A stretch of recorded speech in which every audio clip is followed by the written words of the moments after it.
Welcome to our Bible study for the last Sunday in February and the first Sunday of Lent. We're continuing in Matthew, and we actually will continue in Matthew all the way through Easter and even to one Sunday past Easter. But today's lesson is just a wonderful scripture passage for Lent, for a time when we're supposed to be introspective and be seeking God's will for us and to act in the world in the way that God would have us live. It also is very challenging, and Lent is intended to be challenging as well. It's all about offering forgiveness, something that probably all of us struggle with from time to time. And it breaks down into three natural sections. And so I want to read each section and talk briefly about it, and then we'll kind of try to bring it together in a couple of ways as a whole. But Jesus says in Matthew 18, beginning with verse 15, "If your brother or sister sins against you, go and point out the fault when the two of you are alone. If you are listened to, you have regained that one. But if you're not listened to, take one or two others along with you, so that every word may be confirmed by the evidence of two or three witnesses. If that person refuses to listen to them, tell it to the church. And if the offender refuses to listen even to the church, let such a one be to you as a Gentile or a tax collector. Truly I tell you, whatever you bind on earth will be bound in heaven, and whatever you loose on earth will be loosed in heaven. Again, truly I tell you, if two of you agree on earth about anything you ask, it will be done for you by my Father in heaven. For where two or three are gathered in my name, I am there among them." So that's the first section, and this is sometimes called the manual on church discipline, and it teaches us how it is that we are to deal with a member of the church who sins against us. Now, Jesus doesn't use the word church often, but he does here, and the word in Greek is ecclesia, and it means being called out, those who have been called out. And here Jesus seems to be suggesting that in the church it's going to be different even than it is in the synagogues, that he is calling us to a higher standard, and we see that right immediately here in this process he gives to us. So what happens when a brother or a sister sins against us? Well, he says that you go to them alone and you confront them and you let them know about that. And that is, of course, terrifying to us, really. We don't want to confront people often, or we're afraid of how they may respond. We've kind of been conditioned in our culture to not respond to confrontation well. But Jesus is clear. Options that we do not have open to us is just pretending like it never happened. Now there may be some offenses that we can just kind of forget about and not have to confront. We don't have to confront everybody about everything. We don't want everybody to confront us about everything either. But a major offense, a major hurt, we can't simply pretend like it never happened. We can't gossip about them behind their backs. That's often the way that we handle these things. I find somebody else and I say, "Oh, bless his heart," or "Bless her heart. Let me tell you this story." And it's a way of rallying support for us against them, and they may not even know that it's happening. We can't wait for the chance to get even. It is not true in the church that we don't get mad, we get even. It is true in the church that we do get mad, but then we go and we confront the other with the hope of regaining them. Not with the hope of making them grovel in front of us, but with the hope of reconciliation. And then we can't engage in Schadenfreude. You know, Schadenfreude is that German phrase that means taking pleasure when one of our enemies suffers.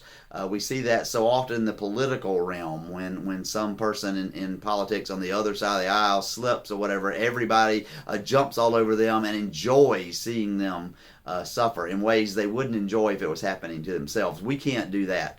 And then finally, although this isn't directly, but just a little piece of advice that I've discovered over the years, probably in confronting one another, Jesus was clear when he says, go to them.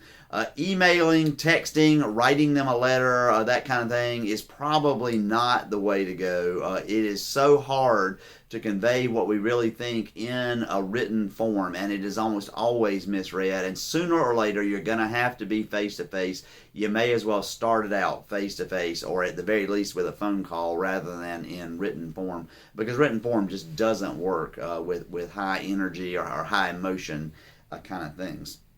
Well, Jesus says that doesn't work. They don't listen to you. Then he says, take a couple of others. And they come not as your allies to beat the other person into submission, but they actually come to act as peacemakers and as witnesses. And so Jesus says they're going to hear everything that gets said, and then they're going to be able to help both parties see, well, maybe here's where you were wrong, and maybe here's where you were wrong, or they may have to confront one or the other and say, you really are the one that's wrong here. But they are to be the peacemakers, kind of the less involved third parties and the witnesses. And that may not work either. And so Jesus says if that doesn't happen, you can take it to the church.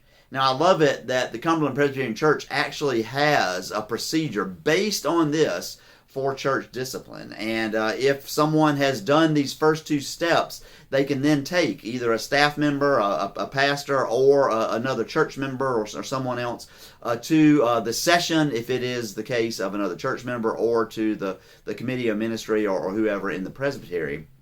And there's a process, and the process is designed to bring about reconciliation, but it gets the two parties in the room together, and they can each give their side of the story, and they can give evidence, and the session or the committee at the presbytery then has to decide what to do and how to move forward. Now, Jesus says if none of these things happen, reconciliation does happen, you've tried everything you can, and it just doesn't happen, then you can treat the other as a tax collector or as a Gentile. And part of what I'm hearing Jesus say is that we have permission to let the relationship die if we've done all we can and the other is not willing to engage, the other is not willing to do anything to bring about reconciliation. Paul tells us, insofar as it depends upon you, live peaceably with all. And so if I have done all that I can, insofar as it depended upon me, to live peaceably with another, and they just won't allow it to happen, then I am absolved of the responsibility for reconciliation. And so I can treat the other as a tax collector or a Gentile. Now that might mean, well, that means I can be ugly to them, I can be horrible to them, whatever, but we have to remember, how did Jesus treat tax collectors and Gentiles? He treated them with grace and with openness and with acceptance. One of the things that I have learned in my life, and perhaps you have as well, is that when there is someone who's not willing to admit the damage that they've done to you and the sins that they've committed against you, and the relationship has gotten broken, I'm probably going to be in their presence from time to time. And when I am, what I try to say to myself is, what is something I can do to grace that other person? And not because I'm the better person, not because I'm trying to manipulate them, but simply to bring them grace the way that Jesus offers me grace. And that would be my suggestion to anyone who says, I've tried everything I can insofar as it depends upon me. I'm trying to live peaceably with this person, but they won't allow it. They won't allow the relationship to continue. Then whenever you have to be in their presence, find a way to be graceful to them, and then you're absolved of any other responsibility. Well, Jesus continues with a question that Peter asks. It says, then Peter came and said to him, Lord, if my brother or sister sins against me, how often should I forgive? As many as 7 times? Jesus said to him, not 7 times, but I tell you, 77 times. Or some translations say 70 times 7 or 7 times 70. So either 77 times or 490 times. And part of what is going on here is there was an old Jewish instruction that said that if someone sinned against you, you were to try to forgive them 3 times. And if they would not accept the forgiveness or would not admit their fault or whatever, the 4th time, then you were absolved. It's kind of not 3 strikes and you're out, but 4 strikes and you're out. And so Peter here is kind of trying to say, Jesus, here's what I'll do. I'll up that. I won't forgive them just 3 times, but I'll double it and then give another one. How about 7 times? And Jesus responds rather frustratingly for us, nope, that's not enough. It's got to be 77 times or maybe even 490 times. And of course, Jesus isn't here saying, well, you're going to click off every time you forgive, and when you get to whichever number it is, then you're done. But Jesus is saying that you're going to find a way to keep offering forgiveness. One of the commentators that I read about this said, this isn't necessarily saying that someone sins against you 77 times, they keep coming back, or 490 times they keep coming back. But when someone sins against us, particularly when they're not willing to acknowledge that sin, we're going to find that we may forgive them And then a day later, that resentment comes back. We have to forgive them again. And then a couple of days go by or a week goes by, and that resentment just comes back because they haven't been willing to accept the fact that they hurt us. And so we have to forgive again. And Jesus said we just have to continually find ways to forgive. And forgive does not mean forgive and forget. God can forget, we can't. As I sometimes tell people, if you cut off my arm, never can I forget what has happened, because every time I try to do anything, brush my teeth or write or use the computer or whatever, one-armed, I can't forget the wound that has happened to me. I still am obligated to forgive you, and forgiveness is a process. And part of what Jesus is saying is if each time that resentment comes back, I find a way to forgive. Find a way to say, Lord, give them a good day this day, if that's as much as I can do. Lord, I'm praying for them because you tell me to pray for my enemies, and I'm just turning them over to you. That process eventually will soften our hearts, perhaps, allow us perhaps to have the grace that we need to offer to them when we encounter them, and ultimately reconciliation may happen. Ultimately, at the very least for us, insofar as it depends upon us, we will live peaceably with all. And then the third passage in this passage, or third parable really here that Jesus gives us, is perhaps the most challenging of all. For this reason, says Jesus, the kingdom of heaven may be compared to a king who wished to settle accounts with his slaves. When he began reckoning, one who owed him 10,000 talents was brought before him. And as he could not pay, the Lord ordered him to be sold, together with his wife and children and all his possessions, and payment be made. So the slave fell on his knees before him, saying, "Have patience with me, I will pay you everything." And out of pity for him, the Lord of that slave released him and forgave the entire debt. But that same slave, as he went out, came upon one of his fellow slaves who owed him 100 denarii. And seizing him by the throat, he said, "Pay what you owe." Then this fellow slave fell down and pleaded with him, "Have patience with me, and I will pay you." But he refused. And then he went and threw him into prison until he would pay the debt. When his fellow slaves saw what had happened, they were greatly distressed. And they went and reported to their Lord all that had taken place. Then his Lord summoned him and said to him, "You wicked slave, I forgave you all that debt because you pleaded with me. Should you not have had mercy on your fellow slave as I had mercy on you?" And in his anger, the Lord handed him over to be tortured until he would pay his entire debt. So my heavenly Father will also do to every one of you if you do not forgive your brother or your sister from the heart. So this parable, first, I think, makes us be aware, or we need to be aware of exactly what were the debts that were owed here. So the slave owes 10,000 talents, and that was just an unbelievable sum. So King Herod was paid 900 talents a year, and King Herod was tremendously wealthy. Not quite sure how he was able to be paid 900 talents a year, because out of all of Galilee, they only collected 200 talents a year in taxes. And so a day's wages for a day laborer, a day worker, would have been 1 denarii. 6,000 denarii were 1 talent. And so a 10,000 talent debt is equal to, and you just have to trust my math here, 137,000 years worth of wages for a common worker. So this slave owes the king 137,000 years worth of debt, just an incalculable, unimaginable debt, and the king writes off the entire debt.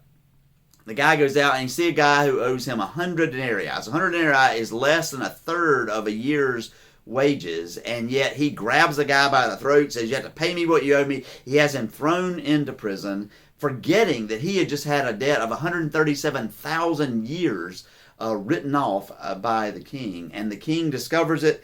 The king then says that you're going to now be tortured until you pay the entire debt that you're owed, which of course is an impossible debt. Impossible for him to pay. And I really see Jesus here almost commenting on what he says at the very end of the Lord's Prayer, where after he teaches us the Lord's Prayer, he says, if you don't forgive the debts that others owe against you, your Father cannot forgive the debts against that you have against him. And this parable is just a parable illustrating that.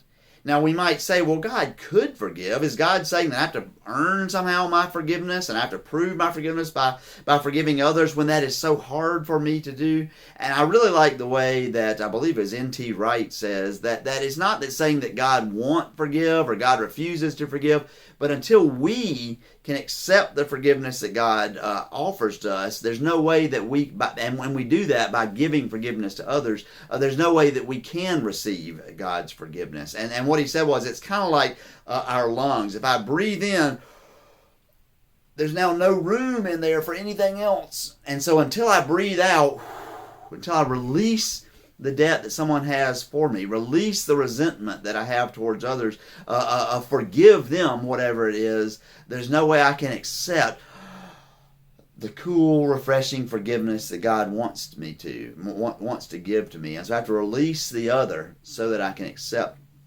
the forgiveness to God. Now, let's explore that a little bit in the real world, perhaps. I may say to you, now, I know I'm not perfect, but... And when I say, now I know I'm not perfect, but I really am that slave, the one who was forgiven the great debt. And let us not fool ourselves. We are not the king in this parable. We are the slave whose great debt is forgiven. And if I say, well, now I know I'm not perfect, but, and I'm talking to you about yourself, what I'm really saying is, I know I'm not perfect, but I'm a whole lot closer to perfect than you are. And Jesus says, it doesn't work that way. It doesn't work that way. You have to have an awful lot of humility and recognize, no, I really know that I'm not perfect. And I know how much God has forgiven me. And so that means that I have to forgive you, even though what you've done to me hurts me. Even though maybe I might say, well, I've never done anything like that to anybody else. I've done something. And I need to find a way to forgive you and to grace you. And we know what happens if you don't own up to the forgiveness that I'm offering. That was the first part of this chapter. But I still am responsible to try to forgive you. Another way maybe to try to understand this is the old parenting tip about what you do if you have one piece of cake and two kids. If I have two kids and one piece of cake and I cut the cake and I hand them each a slice of the cake, one of the kids is going to complain that I cheated him or her and that the other one got more than them. And if I let one of the kids cut the cake and decide who gets the cake, then that kid's going to complain even more. No, he took more than I didn't get as much as I did. So what is the tip? The tip is you tell one kid, you're going to cut the cake, and you tell the other kid, and you're going to choose which piece you want. And now what happens? Well, the kid who's cutting the cake will cut that cake with more precision than the best surgeon that is on the planet. And the kid who's choosing the piece they want is going to be able to look at that cake microscopically and tell which slice is 3 micrograms bigger than the other, and they're going to select that piece. Sadly, what you really are doing when you carry out that parenting tip, which is a wonderful tip, is you're banking on the fact that people tend to react out of their own self-interest. And so when I want grace from God, I am going to fall on my knees and beg God for self-interest. But when I want somebody else, something from them, then I'm going to expect them to fall on their knees before I offer forgiveness. I'm not going to be nearly as quick to offer the grace that I asked for from God. It's a sad example of the human condition, but that's why Jesus says that we have to do this thing, and we have to look to God for the help. And when I have experienced the forgiveness that God gives to me, then I truly can offer grace to another.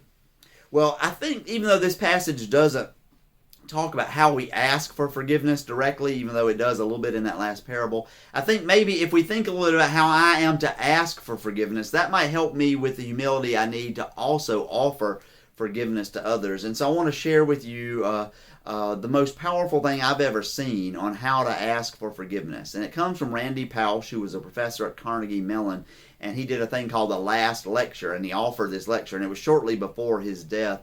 And there's a section in the lecture that he calls "A Bad Apology is Worse Than No Apology." And I'm going to put it up on the screen and read it to you. I hope that you'll be able to see it on the screen, but nevertheless you'll be able to hear it. And this has really informed me on how I can offer an apology, and I think it's changed the way that I offer apologies, and I hope maybe it will do the same for you. So here is: a bad apology is worse than no apology. Apologies are not pass-fail. I always told my students, When giving an apology, any performance lower than an A really doesn't cut it. Half-hearted or insincere apologies are often worse than not apologizing at all because recipients find them insulting. If you've done something wrong in your dealings with another person, it's as if there's an infection in your relationship. A good apology is like an antibiotic. A bad apology is like rubbing salt in the wound. Working in groups was crucial in my classes, and friction between students was unavoidable. Some students wouldn't pull their load. Others were so full of themselves they'd belittle their partners. By mid-semester, apologies were always in order. When students wouldn't do it, everything would spin out of control. So I'd often give classes my little routine about apologies. I'd start by describing the two classic bad apologies.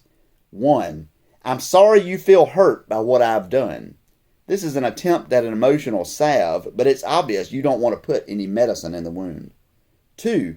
I apologize for what I did, but you also need to apologize to me for what you've done. That's not giving an apology, that's asking for one. Proper apologies have 3 parts. 1, what I did was wrong. 2, I feel badly that I hurt you. 3, how do I make this better? Yes, some people may take advantage of you when answering question 3, but most people will be genuinely appreciative of your make-good efforts. They may tell you how to make it better in some small, easy way, and often they'll work harder to help make things better themselves. Students would say to me, what if I apologize and the other person doesn't apologize back? I'd tell them, that's not something you can control, so don't let it eat at you. If other people owe you an apology, and your words of apology to them are proper and heartfelt, you still may not hear from them for a while. After all, what are the odds that they get to the right emotional place to apologize at the exact moment you do? So just be patient. Many times in my career, I saw students apologize, and then several days later, their teammates came around. Your patience will be both appreciated and rewarded. So that's how we give an apology. And I think when we understand that, we also are perhaps better able to accept apologies as well. Sometimes I think people say that Scripture isn't practical enough, and Matthew 18 is so practical, and it actually does work. Not always, and Jesus is clear about that, but it really does work. A very real-world example that is a way that using Matthew 18 changed a country is what happened in South Africa in the mid-1990s. After decades of apartheid, the racist white-controlled minority or white minority controlling and oppressing the black majority, the African National Congress and Nelson Mandela came into power. Mandela had been imprisoned falsely for 27 years, but basically only because of the color of his skin and because he was a member of the African National Congress. And when he came to power, many people were afraid that he would use this as an opportunity to get back, to get revenge at those who had imprisoned him and killed his friends and done unspeakable things. But under the mentorship of Archbishop Desmond Tutu, they took Matthew 18 and they applied it. They applied it by offering forgiveness, by saying that South Africa was going to become a rainbow country, that all people of all different shades and hues would be welcome and would be equal. And they had to find a way to forgive.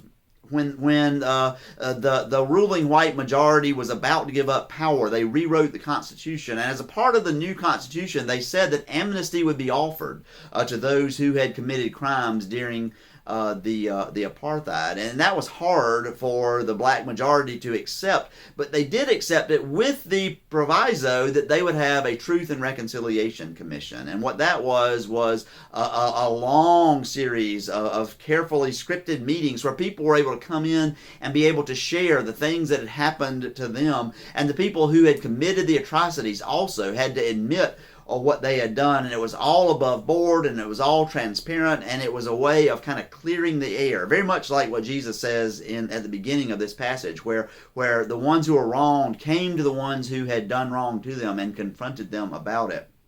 And it didn't work perfectly, and the government had trouble implementing some of the reparations that were called for in that at a later date, and yet it did help to bring that country together, and it was a direct response to Matthew 18 and to the gospel. You may have seen the movie Invictus, and Invictus is a part of that story. And there's this powerful a scene in that movie that I just love. It's probably my favorite scene in the movie, where one of Mandela's, the head of his security, comes to him to confront him when Mandela wants to hire white security officers as well as black security officers. And I want to close our lesson today with that clip from the movie, and see if you don't see ways that God is at work, even though God isn't mentioned in here, and see ways that it can inspire us to be more forgiving, as Jesus calls us to do. And so here is the clip from Invictus, and thus ends our lesson today. Ah, that must be Jesse with the schedule. Come in, beautiful. What's this? Mr. Jason Chabalala. That's me. Am I under arrest? Captain Fader and team reporting for duty, sir. What duty? With a presidential bodyguard. We've been assigned to this office. Here are our orders. The special branch, right? You'll see that they've been signed. Well, I don't care if they assign.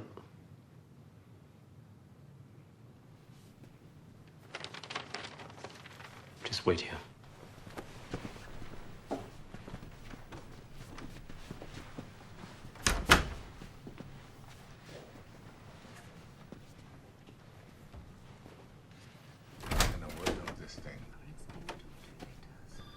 Sorry to disturb you, sir. You look agitated, Jason. Well, that's because there are 4 special branch cops in my office. Oh, what did you do? Nothing. But they say they're the presidential bodyguards and they have orders signed by you. Yes.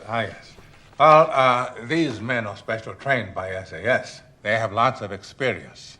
They protected the clerk. Yes, sir, but it doesn't mean that they have to come... You asked for more men, didn't you? Yes, sir. I asked... When people see me in public, they see my bodyguards. You represent me directly. The Rainbow Nation starts here. Reconciliation starts here. Reconciliation, sir. Yes, reconciliation, Jason.